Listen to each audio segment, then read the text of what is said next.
Hey, we're here today with Chris Enriquez from Spotlights, Julia Christmas on the Might of Princes, and I feel like every other band in the world. You're in what, like five bands, four bands?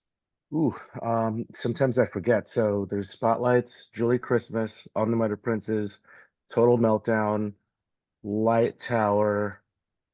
I think that's it. I think that's it. I think so too. Pretty close. I think I that's really it. like the Light Tower. That I think that's a really cool project. Thank you. Thank you so much.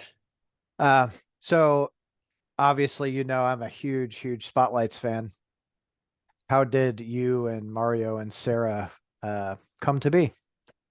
So that's a funny story.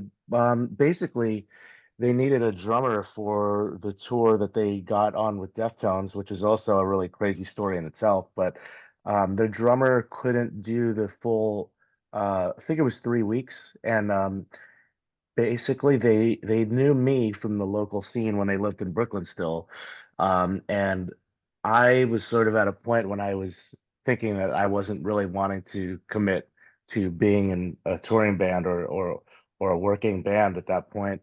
So I needed to be convinced, and I basically told them I as much as I loved the band, I was a fan of theirs. I'd seen them play, that there was no way that I could make time for it, and they were sort of in a situation where they couldn't tell me who the tour was with. And then as soon as I told them I couldn't do it, I think they really like were in a pinch, so they broke that rule, and then I broke my rule very quickly, as you could imagine. Yeah, So, but as far as like how we met though, I was in a band called Primitive Weapons for the better part of that decade, which would have been like 2009-ish to 2019, maybe something like that. I was in the band for like a good 10, 11 years, and there was a crossover.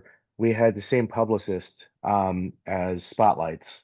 okay. Um, and that was when Spotlights put out titles, and I got wind of them through that connection, and I really liked titles, and it felt strange because Mario played drums on that record, but everything he played on it felt like something I would have played. So it was almost strange when I heard them because I liked the music, but it almost felt like I should be in the band, if that makes any Right. sense. Because Oh, when I for heard sure. yeah, I was like, wait a second, that sounds like, so, I felt like it was me, when I was listening to it because we have such a similar vibe, I guess, for lack of a better word, when it comes to certain things like drumming, for example. So I think that's why we fit in really well together.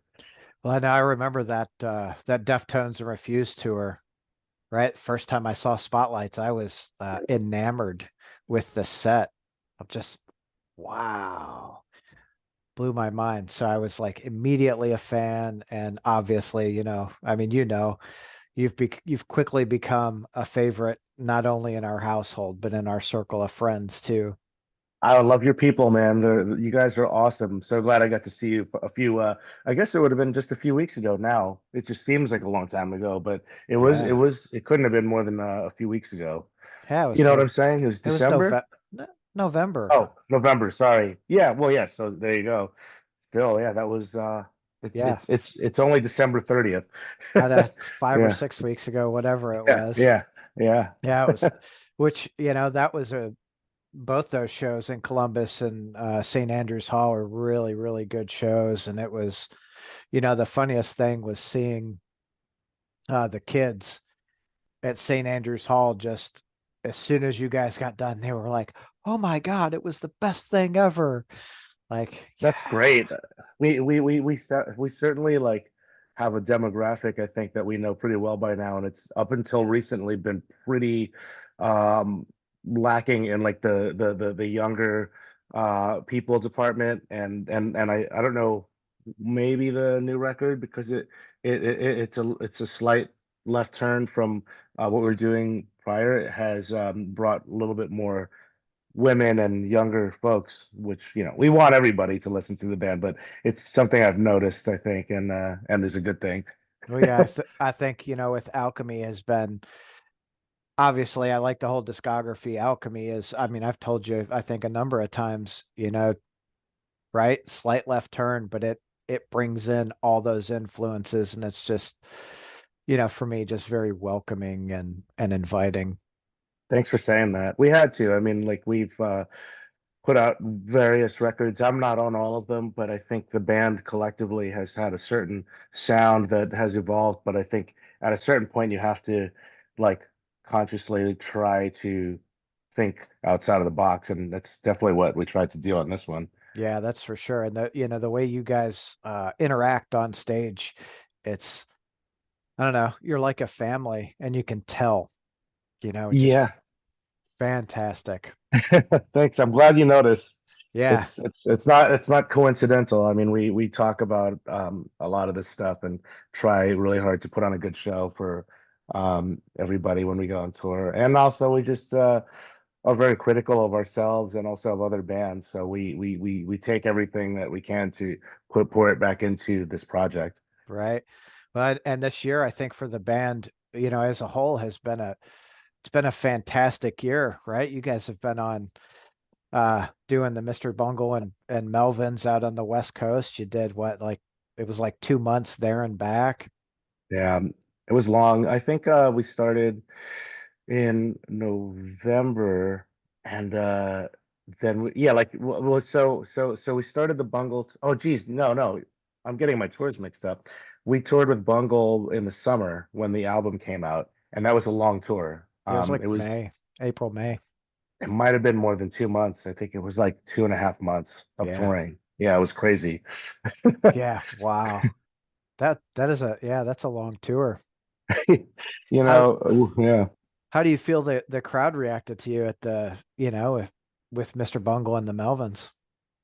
I think that like typically there's an idea that I've had that a lot of people have that those are going to be tough crowds to win over because Bungle and Melvins are these legacy bands with fans who probably just want to go see what they want to see, right? So Right. I always thought that, at least from where I was sitting as a fan before I ended up going on the road with these bands. But I think that what I've learned is that people who are into anything that Patton is going to sign off on is usually open to whatever that is. Yeah. It has been a consistent sort of thing every time we play with Bungle, which is the only band that Mike's in that we've toured with so far, and people have been receptive. I guess you have to be, when you're in a band like Bungle and you have sort of albums that are really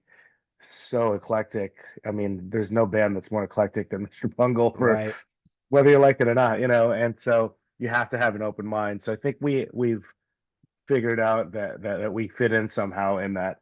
And then with Melvin's, it's always been kind. We've played more shows with them than we have with any other band. So I uh I don't know. I think I'm always surprised, when because we don't sound like either of those bands. I mean, I guess like, we Yeah, like to but think we have they don't sound the same either, right? They have Yeah, very yeah. unique sounds, which is, you go to, I mean, I don't know about you, but you go to a show, and I like to get there early so I can see like the opening band, because I mean that's obviously how I found you guys, but you don't want them all to sound the same.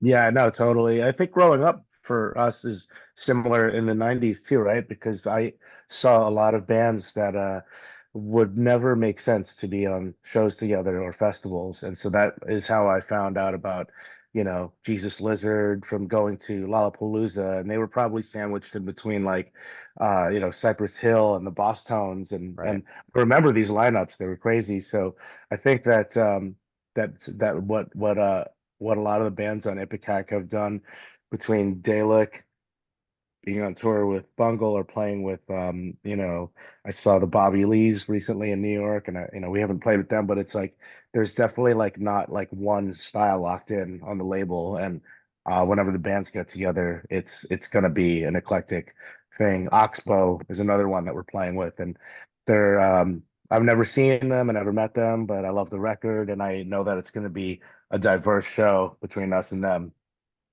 For sure. Well, I think you guys have had some really, really strong tours, and like I know I can't speak for the rest of the Bungle tour, but the at the Palladium show, you know, it was, I don't know, you probably half full, three, yeah, probably about half full when you guys took the stage. And I feel like when you got off the stage, the whole crowd was like, yeah, best thing ever, you know? That's one of the craziest photos of the band that Mark from Ipecac took a photo from the side, sort of up elevate an elevated area up in the venue, and it's just us playing for the Hollywood Palladium crowd, and it's like so funny, man. It looks like fake, and it's hard to like process when you're actually standing there what it Mhm. actually looks like, but because you're just concentrating on whatever you're doing and trying not to mess up. Well, yeah, and But I yeah. mean, I feel that show sold out so fast too. It was like what 4,000 seats. I feel like it sold out in like the first couple hours. I mean, and you've seen us in front of 25 people, Yeah. so you've seen us in some seriously different environments. Yeah, which is great. I mean, from a fan's perspective, it's pretty phenomenal to see you guys in, both of those, the opportunities that are presented you and for you guys to attack and, not just like hop on the tour, but go on the tour and crush it and gain fans. And, it's Yeah, I mean, you really have supported us so much, and I think that there's no way to overstate that. And thank you again. It's cool that you've seen us in all of those scenarios because I think there's this sort of idea of how maybe you want to give it your best when you're in front of larger crowds versus smaller crowds. But I think you've seen us do the same thing regardless of how many people are there. And it's you're going out of your way to see a band, and we're going out of our way to be there. We got to make it good for everybody. If there's setbacks, it's probably technical. So yeah. we always make sure that we're physically going to do whatever we can to make it awesome, you know? Yeah, and it shows. I mean, it, like I even running into that guy at Louder Than Life. He's wearing the Spotlight shirt, and I'm just like, yeah. He said, Yeah, he goes, I wore this specifically because I wanted someone to call me out, and to say, yeah. And I'm like, cool. that's dope, man. I mean, look, I'm wearing this shirt right now. I mean, I feel like it's a statement to wear a band's t-shirt that is usually going to incite some reaction. I wore this last night at Glassjaw and got a lot of compliments on it because I think Bad Brains are one of the most underrated bands of all time, even though they're, famous to certain people. But so that's cool that people still react when you wear a band t-shirt and you go Oh out, yeah. Well, you know. Bad Brains, I think they're not just famous to certain people. I feel like they're legendary, you know, Yeah. at least in my circle, right? Most everyone's like, oh man, Bad Brains. That's where it's at. I'm like, all right. I feel like I'm preaching the gospel when I wear this shirt. Yeah. Which anyone listening, I'm just wearing a shirt that says "Listen to Bad Brains" in plain white letters on a black t-shirt. Yeah. Well, the video of this will be up on YouTube, and I'll cut a bunch of shorts and push out. Oh, nice. Hopefully we can draw some more people to you guys, which, is the Right. ultimate Yeah. goal. Vice versa. Definitely will try to get some people aware. I appreciate it. It's pretty phenomenal. It's obviously, again, from a fan's perspective, I'm over here kind of like, oh my God, this is so cool. I like this. Um, so let's talk about the recording of Alchemy, right? What was that process like? Because I know you're in New York, they're in Pittsburgh, right? Yeah, they moved away, during a time I think that was difficult to continue trying to sustain the band financially, which is not really a great thing to do in New York because it's so expensive. So, Yeah.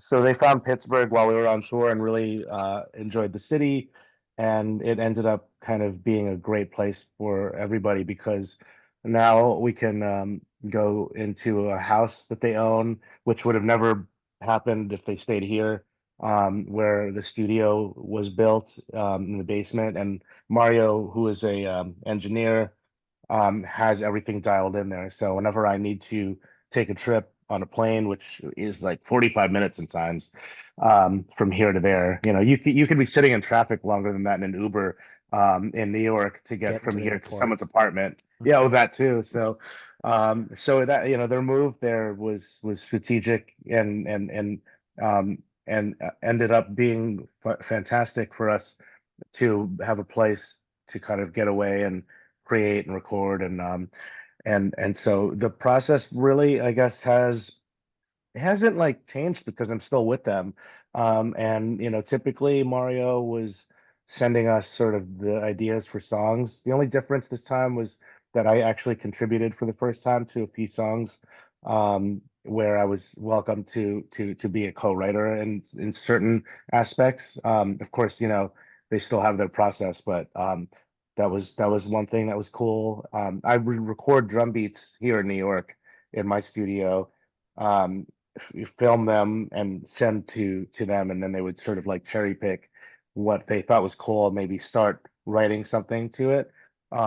Sunset Burial was one of those songs the first part of the song was a drum beat that I wrote in Brooklyn and sent to them without even having anything in mind of what could come of it. I was just sort of throwing darts at a wall, and then they took that and they were able to paint a nice sort of accompaniment to it that turned into a beautiful tune. But yeah, and um yeah, as far as just being in different cities, that's sort of like as different as it is like me going on a plane or driving out there taking a bus. But yeah, the process of the record was a little bit different because I think again we wanted to try thinking outside of the box. So we were listening to a lot of different types of music outside of rock music on purpose and sending ideas back and forth to each other.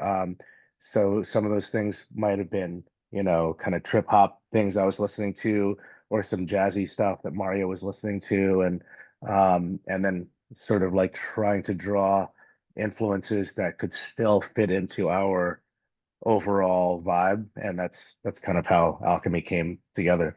Right on.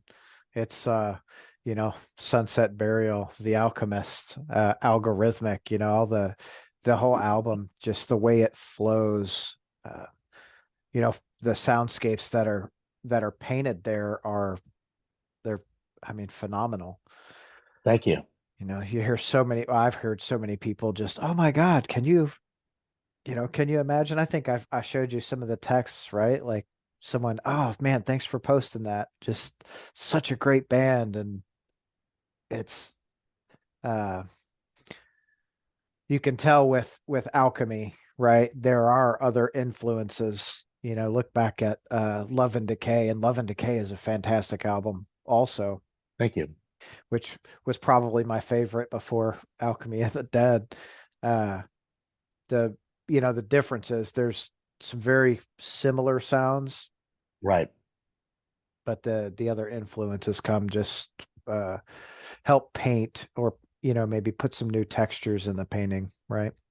Yeah, definitely. And thank you for spreading the word. I think that the organic part of music getting into other people's ears through um, just people who are enjoying it is always going to be my favorite and most I just did a lecture recently. I was talking to aspiring musicians and people that wanted to work in the music industry at a college. My friend was teaching a class there that thought maybe I could come and give some insight. And I just thought about it while you said that, about how everyone's so like obsessed with the internet, and it's so important, of course. But then I was sort of trying to break down the fundamental values of like people in person, seeing a band live, enjoying the experience, coming up to you and talking to you as you and I have done many times, and then letting their friends know, which again you have also done,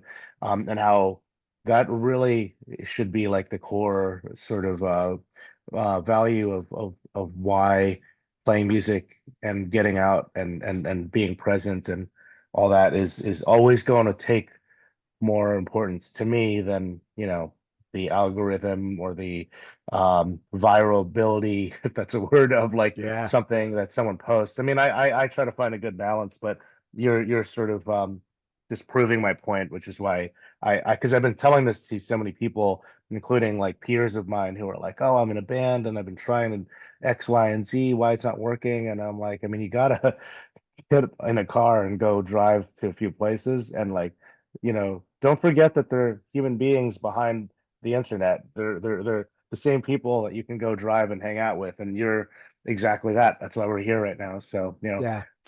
Well, yeah, you look at the grassroots of it all, right? yeah, Historically with bands, that's how they started was grassroots. I mean, I always, think back to Metallica, Slayer, Megadeth, all those bands, they got in. I think Slayer's first tour, they rented a U-Haul and Tom drove his Camaro behind the U-Haul packed with yeah. equipment, so and all The of the the yeah, the internet will never replace that. no, no, not Yeah, at all, which is, fantastic. I, I mean, I'm more of a in-person kind of guy anyway. same, same. And that's great that you're doing this podcast because you're such an enthusiastic music fan, and I think that there needs to be more of that. I'd rather have more podcasts than more people posting 15-second TikToks, but I don't want to sound like an old man, so I'm going to stop myself. Yeah. But yeah, no, but to go back to what you're saying though, like I sort of digress, like thanks for saying that about our albums in the past. I think like some bands I like that like do the same thing, like AC/DC or Motorhead or Ramones. There's always like a need for Bad that, but Religion. Yeah. yeah, yeah, you don't need the minute they change, you're not sure if you want to hear that. But then there's like bands that The Cure, I know, is a band that we all agree on that like, if they didn't evolve, I don't think I think that they changed how you think about music when they, put out Disintegration and, from the first album to there, it's almost like a different band. So I like to kind of fancy what we are um, aspiring to be after like a band like that, for example.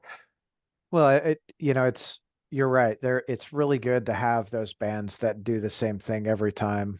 And I was one of those guys that was like, I was a huge Metallica fan growing up, Same, and the Black Album come out, and I was kind of like, oh man, like, it's not, Justice, it's not Master, it's none of right. that.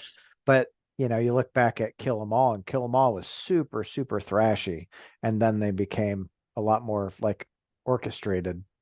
Exactly. Yeah, you're right. I mean, like people always act like there's an old Metallica and a new Metallica, but I mean, yeah, I mean, Four Horsemen sounds nothing like Master Puppets, the Right, song, you know what I mean? right. But I feel you, yeah. They're a great example. People get real mad at them when they change. And I always find it funny too. Like I of course, like everyone else, I saw Some Kind of Monster and tried to listen to Saint Anger, and we all have our feelings on that. But I tend to listen to the albums that people dislike the most, not because I want to be different, more so because I like to get into the mindset of the band and what they were thinking, because I'm such a nerd about this stuff too. So like I've listened to Saint Anger plenty of times, or like Lulu, just to try to be like, huh, you know, Yeah. Yeah. where did this come from? What were they thinking? Yeah, Yeah. yeah, yeah. Yeah. I Well, digress. Yeah. I think one of the reasons that I was always a music fan was a lot of you guys do something that you challenge yourself, right? Writing music, putting yourself out there, getting out there in front of people and playing, and you're going to have, right, good days and bad days. Regardless, you're out there doing Right. it, and building something. Yeah, absolutely. I think that like people certainly have different ways of looking at art. And I think, again, back to like the sort of like thing where people like to do exactly one thing and they like to stay there and they're really good at it. I respect that move, but also think that I mean, I certainly have only played in bands that have had to continue evolving. I think that's been a trend. That's the kind of person that I am and the type of musicians I attract when I decide to work with people. I think we all have those sort of ethos in mind. Not ethos, but like those mindsets. But there are risks that you are taking. And I think when you have even just a little bit of a following though, like even if you're sort of just mildly successful, it does give you an advantage point to at least be like, well, we know that people that there's a X amount of people that are going to listen to it, whether they like it or not is a different story. And then there's a gamble. Will they continue on this road with us or will they sort of abandon us? But it's a risk that it's a bold move sometimes to take, but if it lands, it makes it feel even more special, which, it's not like we put out like a hip hop record or something. It's not like we took Right. a completely left turn, but it was super cool. I remember Mario sort of saying at one point, like, I don't even know if this is good, but I like it. I can't tell. And I thought he was being a little too critical of it. And I had a hard time during the demo stages. I was not really, explaining that to anybody else except it was in my head. I'm like, huh, I wonder how this is going to land. But then when it all came together, I definitely like had that sort of feeling where, well, people don't really like it that much, I don't care because I really like this. So when it got the reception that it did, which I think was more positive, I would say, I think they would agree with me. Like, I think this was met with the most positive response compared to any other record that we've done so far. So, you know, the pressure's on now to try to make another good record. So You know, we you we'll see say what the happens. pressure's on, but I think it's you just go back and create what you think Yeah. sounds good, and it's going to come out great, especially with the way you three, work together. It's, obviously Mario being the audio guy, the way you guys craft those soundscapes though is fantastic. I'm still not done with Alchemy yet, so I'm not ready for another album. Don't worry, we still got another year of touring on it. So Right on. yeah, nothing's being worked on yet. We're still riding that wave. Yeah. Well, and you guys again getting ready to go out with Mr. Bungle again over starting in Switzerland, right? Yeah, we had only toured Europe once, so like we have been getting a lot of comments online about, when are you coming to England, when you come to Italy, and that's always great, but we needed the right tour, and this, whenever you get a chance to tour with Bungle, it's going to be a good time. So like we got real lucky that they were willing to do that with us overseas because I think we needed something to kind of ensure that this was going to be a good one. The last tour was a very difficult one for us. We didn't have a great run. Mm, It was like, I mean, we did Roadburn and that was great. And then I think we did a couple smaller festivals, but like we were there for way too long. There were some shows that were poorly promoted. There were some shows with no openers where we just showed up and played alone. It was kind of bizarre the way that it was sort of worked on. And man, we definitely like stayed in some seriously questionable places. So, and you're stuck in like a place that you know nothing about. We were driving ourselves around too, so we were kind of like doing it like real DIY. And you're like in Romania, and you're like, where the fuck am I? I yeah, guess we're don't staying at this girl's house who might be a drug dealer, and now she's asking us to leave. Like that, and, oh, cars breaking down, things that maybe if they happened in the States would be fine, but when you're in like a foreign country and you don't know anything or the language, you're kind of like, fuck. you're definitely at I don't know, I'm gonna say Disadvantage. yes, I'm Yeah. so brain farting today. No, it's okay. What are what are you most looking forward to over the next year with the band? I'm really looking forward to Europe. So we're doing Hellfest, which is definitely the number one thing I'm looking forward to answer that question. But the whole European tour, but Hellfest is like something that I've always wanted to see as a fan in France. And to be able to play it is like, I would have just paid to go see it, or Right. if someone could get me in. So like I've always watched videos online of Hellfest and peers that have played there and like watched their, Instagram stories and been like, wow, that's sick. So like I'm really, really, really pumped about that. Yeah. When that was announced, I was like, yeah, that's so cool. But Sam in Michigan, he was like, hey dude, want to go to Switzerland?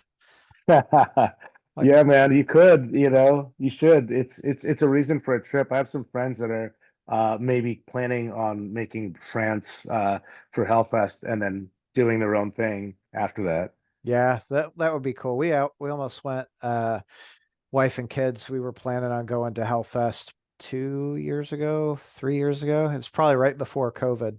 So then Yeah, right. COVID hit and there was no travel. It's like, ah, crap. Damn. Yeah, I mean, post-pandemic has been even more exciting, I think, for everybody because it's like you remember when it was sort of like taken from underneath you. So people are like rampant now. Everyone's just trying to get to get everything out of the way. Like, let's do this tour, let's do this, let's do that. Because you never know. Yeah. Well, yeah, if you definitely don't, especially right with the pandemic, it's like, oh shit, what's going to happen next? Let's enjoy what we can. So we do our best, right?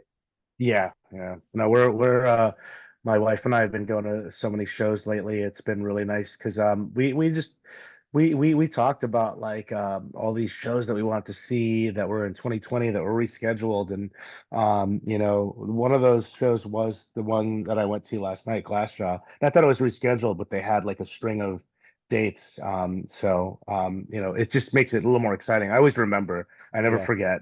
You know.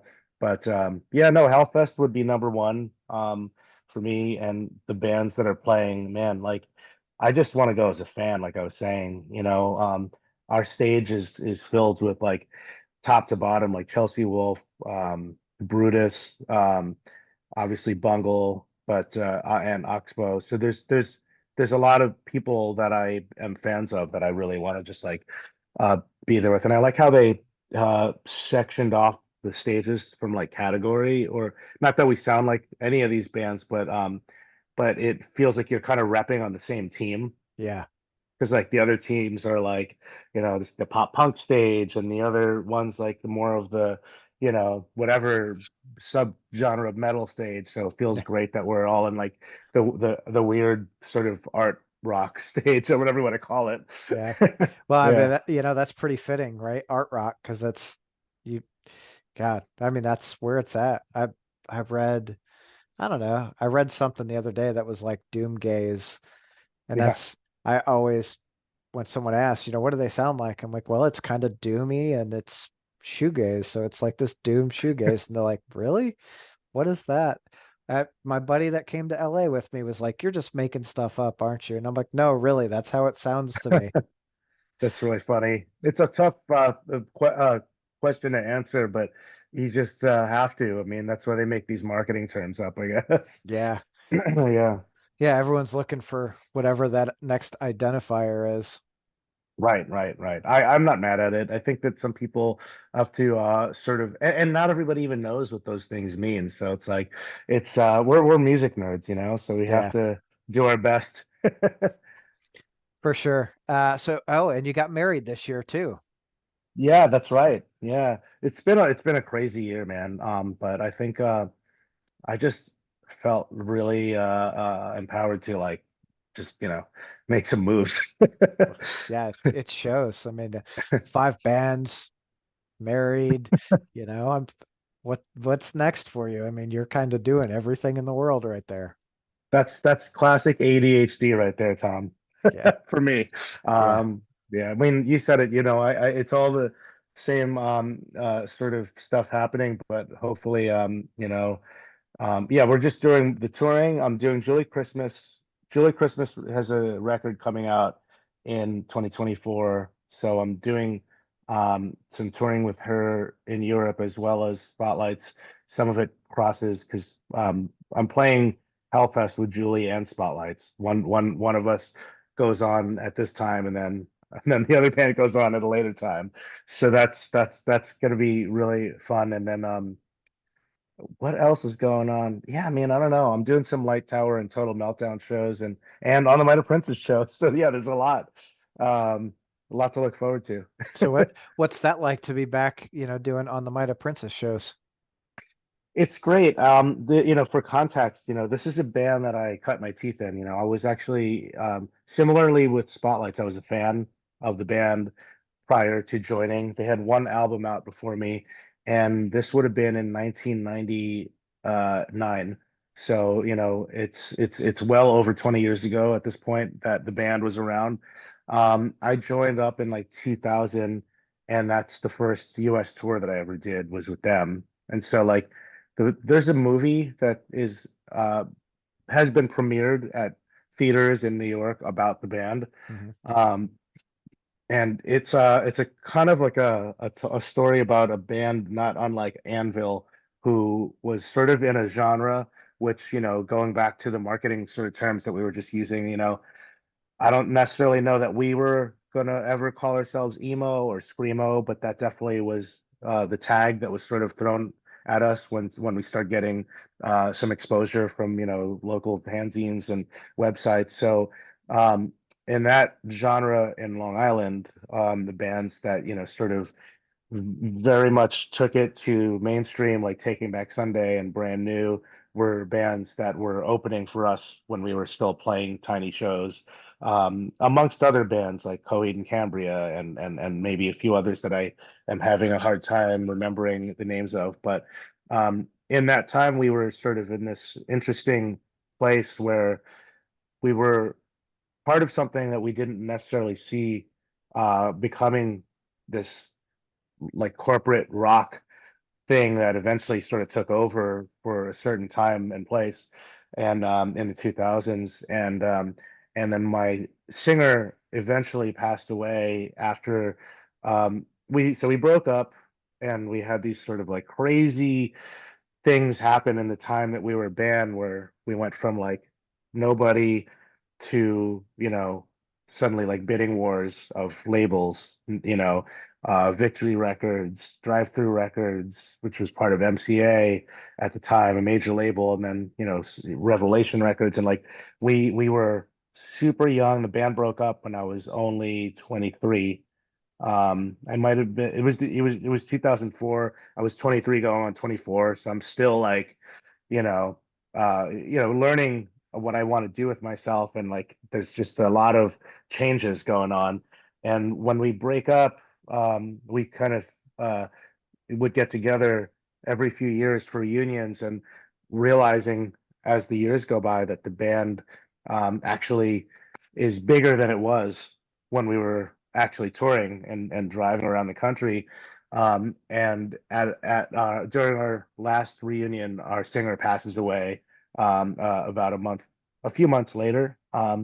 So we made a movie to, in a way, kind of tell his story as well as ours as a band. And then we decided to get back together with a new singer who was a fan of ours back in the day, and she knew Jason, our singer who is no longer, and like she was always at our shows and always up front and singing along, and she kind of seamlessly was able to step in and make it possible for us to do this. And our record, Where You Are and Where You Want to Be, turned 20, and then a year later, our album Sirens turned 20. So these are also landmarks in our sort of, quote unquote career that we're celebrating, and with the movie. And now that it's been met with positive feedback, we're kind of taking it out and doing more shows with this lineup and kind of seeing where it takes us.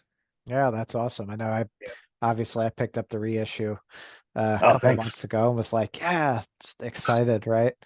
Um, and looking at, of course, on the Might of Princess, and then that thing you did with Light Tower where it was like you recorded the special version.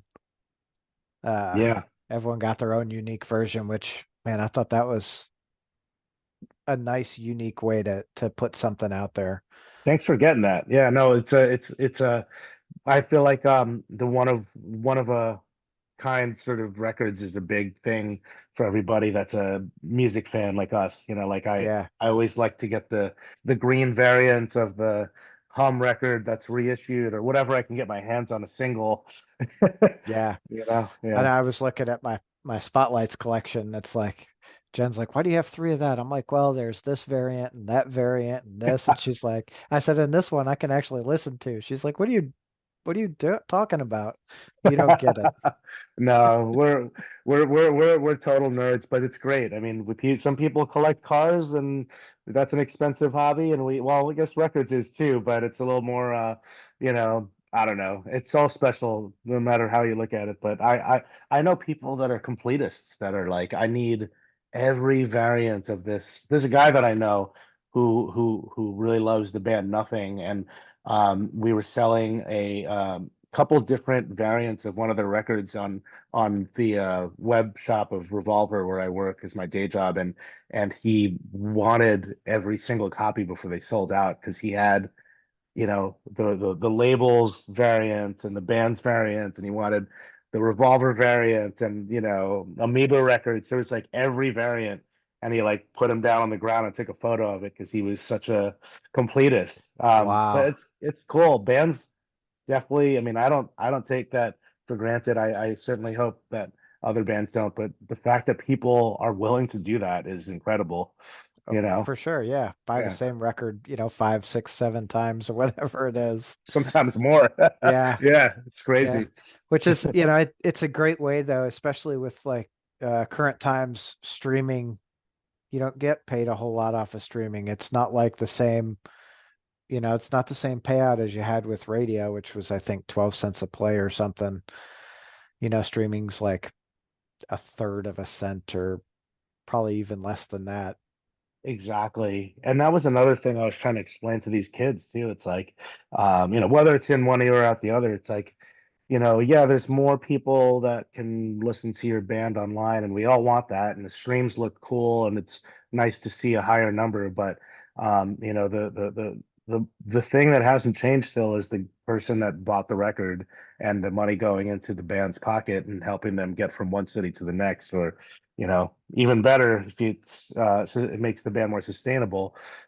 So, people forget about that and downplay it, but it still hasn't changed. No, no. And Yeah, it's hard. I mean, I talked to a guy yesterday with a band that, they were out touring and, they hit some really good tours and then they tried to headline a bunch, but they weren't really getting the crowd that they needed and they couldn't sustain it. So, you know, yeah.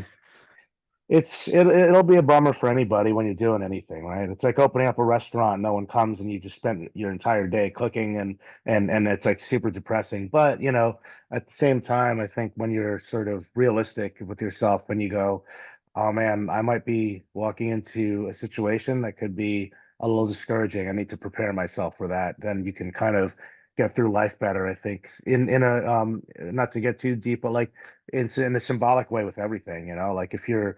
gonna if you're gonna survive this world, you gotta set yourself up for a disappointment Yeah. more than success. Well, it's the truth, right? I think, And of course, my day job is a real estate agent, and then I think right now we're at about 200 no's before you get to a yes. right. So you're like, oh, Oh yeah, oh yeah, yeah. No, I'm a sales guy, so you spend all this time making a damn deck for somebody that asks for all these stats and numbers, and then you're met with a no, and it's always you just got to get on with it though. It's sort of like I get frustrated just like the next person, but that's why I think music is so helpful for you and me, is yeah. because you can have this like you need to have something that gets you through the worst of days. It's the release. It's the, you know, being at the show and being a part of it. The rest of the world it's just not there, Yeah, you know. You're no, it's never gonna be yeah, exactly. I mean, shit, like what did we all do when we were like stuck at home for 2 years? It's like that was a time when I probably listened to records that I really got to know the most, because I was like, well, I mean, I like the song, and it was, I really enjoyed that part of the pandemic, even though it was sort of like a result of something horrible. It really like reconnected me, not just with music, but just like actually spending quality time with things that I liked. Yeah. Like, oh, I'm going to start cooking now, and because I can't eat out and I can't go see bands, so like, I'll listen to this record front to back that came out last year that I kind of liked, but I don't know it that well. It just sort of, and I think that I need to do that more. Maybe that should be like part of my one of my goals is like, taking the time to like, because it's also spending time with yourself. It's like Yeah. it's a reason to just sort of like not have to feel like you are rushing to kind of like do 5 million things. You can kind of just take a deep breath and be like, all right, I'm gonna make this like meal. It's gonna be an hour of cooking and prep, and I'm gonna put on this awesome new, Chelsea Wolfe record or something, which I'd mentioned because I know she has something coming out, and I love the single she's been releasing. So Oh, right on. yeah, Never really listened a lot to Chelsea Wolfe, so I'll have to dig into that. she's awesome. Yeah, yeah, definitely start with Abyss. That's one of my favorite ones. Okay. Yeah, I will do that. I'll probably do that tonight while the kids at work. good, good, good. It'll be good. Uh, you guys have the spotlights and or on the Might of Princes have plans in the coming year to tour the US? On the Might of Princes has a couple shows in the US. We're starting small, but I want to slowly sort of work up to doing more, but we're sort of being a little precious with like, we don't want to like go out and have the same sort of idea of where a band goes out and hopes that people show up. We kind of need it to be a little more bulletproof. So, because it's, for lack of a better word, we're not we're doing like old songs, so it's not like Mhm. we're coming out with new albums. So we want to try to make it where it's like, oh, let's do a one-off in LA, and it's the one time we're going to play LA this year. Anyone that likes us on the West Coast will have to come to that one show, and make it sort of like a thing, and then festivals. So we're looking at trying to get on a few festivals in 2024 and talking to some people. And then Spotlights has nothing planned in the US at the moment, which is rare, but I think Yeah. yeah, I mean, that could change, but like I think the eyes are on like outside of the US. That's really like the goal, because we've been lacking in that department, and with the album cycle, we really have to do it justice. So, we have one European tour down as far as confirmed, and other ones that are, in other countries and parts of the world that we're working on trying to secure, so we can like properly service this thing that we feel it deserves. Well, that would be really cool. That means I've got to save my money so I can do some international travel now. I would love that, man. Oh, that would be We'll have to cheers to that when we do get that moment. I'm sure it'll happen one day. it will. Yeah, Yeah. because I'm a nerd. Uh, it's a good reason to travel, right? I censor my travels around nerdy stuff usually. We both do as a couple, so it's we're all lucky that we have weird random outside interests, I guess. Yeah. But Well, yeah. that was so my wife, on our honeymoon, I wanted to go to Japan, and she knows how much of a music nerd I am. She took us to Seattle for our honeymoon, Oh, and nice. everything we did was all focused around, the grunge scene from late 80s, early 90s. It was super cool. I did the same thing. I went to the Sub Pop store and spent way too much money, and Yep. I did the music experience, I think is what it was, right? No, what is it Yeah. called? The Well, Experience Music Project. the Experience Music Project, and I was just, snapping away on my phone. I guess I'm making it sound like I have a Kodak or something, but yeah, that's awesome. I really wanted to go there for years, and I like had to go to Kurt's house and do the whole thing. I'm with you, man. Yeah. Well, so Yeah. when we went, um, we did this tour. I don't remember if a rock hand tour or hand rock tour or something, and it was essentially just a local that had a minivan, and we hopped in the minivan, and she took us around to these landmarks. So Kurt Cobain's house, we went to where they filmed Singles. We went to the last place Kurt Cobain was seen alive. Wow. Uh, we went to the first place that Pearl Jam ever played together as a band, not bar, it was a rehearsal space. Oh wow.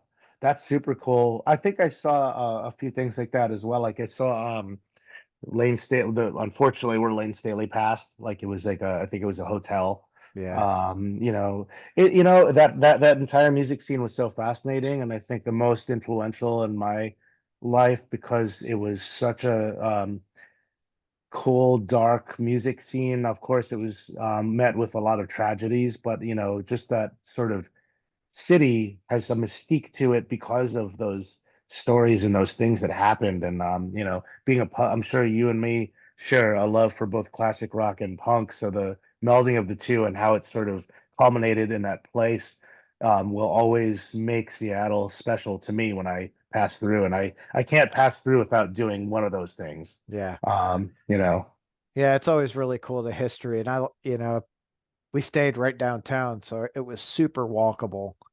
So if we wanted to do something, it was like one day we got up and we started drinking at like 9 in the morning, and we just bar hopped, all day. And by like nine, I don't know, we went to see Inter Arma that night, and then nice.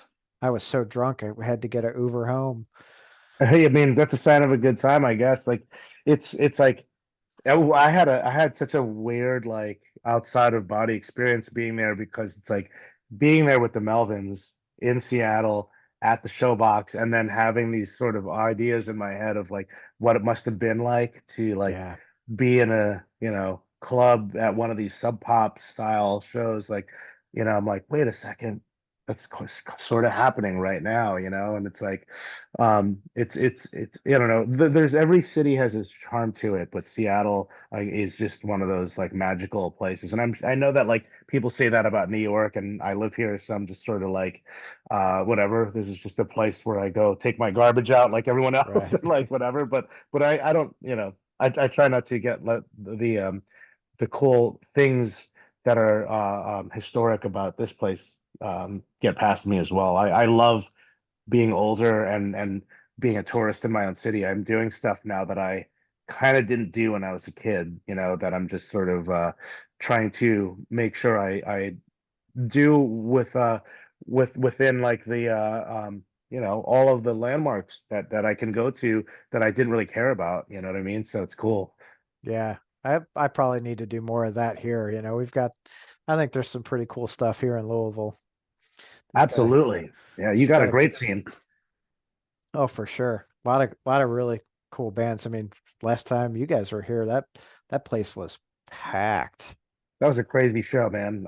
It was a little tiny club with a lot of kids. I don't know what the hell was going on in there, but there was a lot of there was a grindcore band that was like kind of like doing some shock rock Yeah. stuff. Yeah.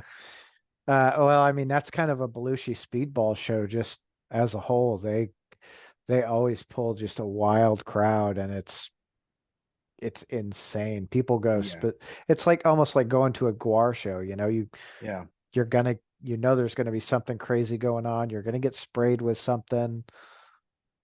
Yeah, no, Yeah. I mean we need more of that. Gore's like, 80 years old. So Yeah. it was nice to see kids kind of trying to bring that energy to the current scene, so to speak. Yeah.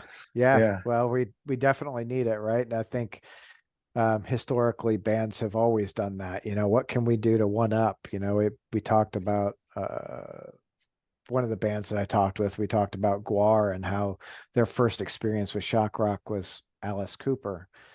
So Alice Cooper and then Guar and everyone just keeps, how far can we push the envelope? What can we do? Yeah, I have a crazy Gore story actually. Oh, I walked into a hotel that I was staying at a festival in Texas, and Odorous was in my room sitting on my bed. Really confused, and I found out that the festival. So it was Phil Anselmo from Pantera's music festival. It's Okay. called Housecore Horror Film Festival, and it's Okay. bands. It's like horror movies and bands, and it's like his love of both things sort of culminated into one thing. So my band Primitive Weapons played, and they put us in a hotel with all these bands, and War was one of them, and Melvins and Down and you know, so many other greats. And so we were apparently given the wrong room, and it was actually supposed to be Gore's room. So they gave us the keys to this room, and we slept in there on the first night. But I guess in the envelope at the front desk, it actually specifically had a name or a band name or a human being's name. And there was a mix up. And so we had stayed on night one in what was Gore's room that they were supposed to stay in the next day. So he had the key.